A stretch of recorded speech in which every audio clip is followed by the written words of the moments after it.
Bonjour, je suis Frédéric Boran et je vais vous présenter maintenant la seconde vidéo sur l'accès à une base de données via un dataset et un data adapter.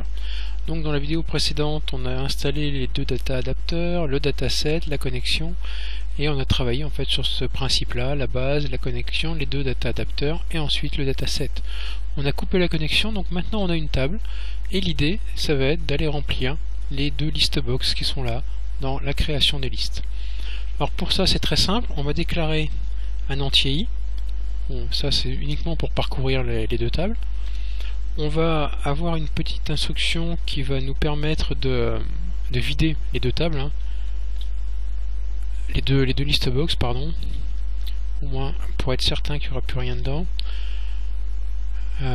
Celui-là, on va faire la même chose pour le nom. Voilà. Maintenant qu'on a fait ça, on va remplir la première, donc on va faire un for donc i, donc on va partir de 1. On va utiliser le nombre d'enregistrements qu'il y a dans la table, donc ça c'est facile. La table s'appelle mon dataset. Dans la collection des tables, on veut utiliser, donc là je vais faire volontairement une première écriture avec l'index. Donc dans table 0, on veut le nombre de lignes. Le nombre de lignes, il est stocké, les lignes de la table sont stockées dans une collection de lignes qui s'appelle rows, et notre compteur s'appelle count. Donc voilà le nombre de lignes qu'il y a dans la table, et donc on va s'arrêter lorsque i sera égal à celui-là, hein, puisqu'on part de 0, pas de 1, pardon, et à chaque itération, on fera du i++, un i plus 1. Voilà, donc là, qu'est-ce qui lui plaît pas? C'est rien du tout. Alors, qu'est-ce que je vais faire? Je vais simplement lui dire que dans mon liste numéro, dans la collection des items, je vais lui ajouter, et donc là, vous voyez que volontairement, je fais une seule écriture un peu compliquée, hein. Je vais lui ajouter quoi? Ce qu'il y a dans la première colonne de la ligne i. Donc la ligne i, elle s'accède, on peut y accéder avec l'indexation. J'ai un peu de mal avec mon clavier en ce moment, voilà. Donc on peut y accéder avec l'indexation rows de i. D'accord, donc là ça se lit à l'envers, hein, c'est la im ligne de la première colonne du dataset. Et la colonne, on y accède avec un deuxième indice, vous voyez qui me le dit, hein, data row, avec entre crochets le numéro de la colonne. Donc ici c'est une colonne, donc soit vous déclarez une colonne, soit tout simplement vous déclarez ça, vous utilisez l'indice de la colonne. Donc voilà comment on peut l'écrire de façon développée et qui n'est pas forcément très simple à écrire. Donc l'autre méthode, ça va être d'utiliser en fait une date de type particulier, le data row. Donc on va appeler ça, on va l'appeler une ligne, hein, par exemple, pour être très clair. Donc dans l'autre for, on va écrire quelque chose d'un tout petit peu différent. Donc CTRL-C, CTRL-V. Donc ça c'est ici, on remplit LST numéro. Là on va remplir LST nom avec une écriture un peu plus détaillée. Donc on va lui dire qu'on va utiliser une table aussi, qui est une data table, qui va être ma table, une table on va dire, une table. Donc on va lui dire qu'une table, c'est en fait tout ça.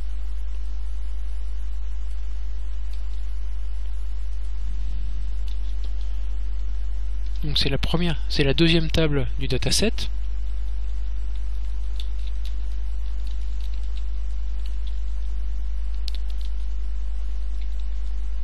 En fait c'est la table qui s'appelle table nom.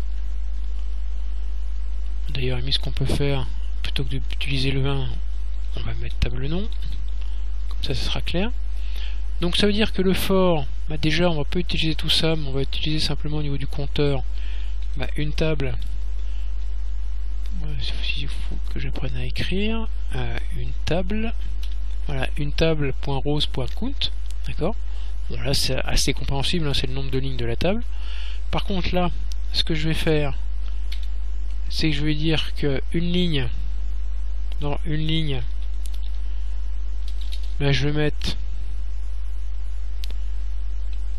une table.rose de i. Donc là en fait, dans une ligne, je mets la ième ligne de la table, donc la ligne courante en fait sur laquelle je vais être. Et dans ma liste box, donc ce sera liste, sera lst nom. Je vais lui ajouter une ligne avec comme élément de la ligne l'élément 0. Voilà, en fait je vous ai présenté ici deux structures identiques mais écrites totalement différemment. Ici je l'ai écrit de façon beaucoup plus compréhensible, à savoir que dans une table je récupère vraiment bien de façon très claire une des deux tables du dataset, comme ça on sait laquelle c'est.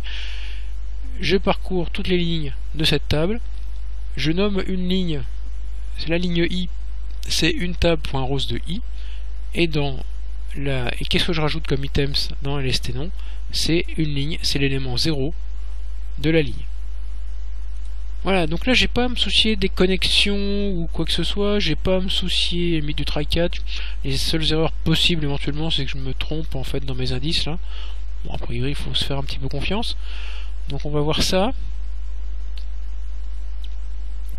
en espérant que ça marche évidemment. Si ça marche pas, la démonstration va être un peu compliquée. On récupère les données, bon a priori le try-catch se passe bien, on crée.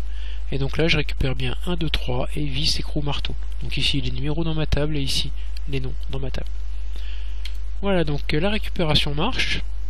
Donc ce que j'ai fait, c'est cette partie là, d'accord, avec mon data tab, mon data colonne et mon utilisation.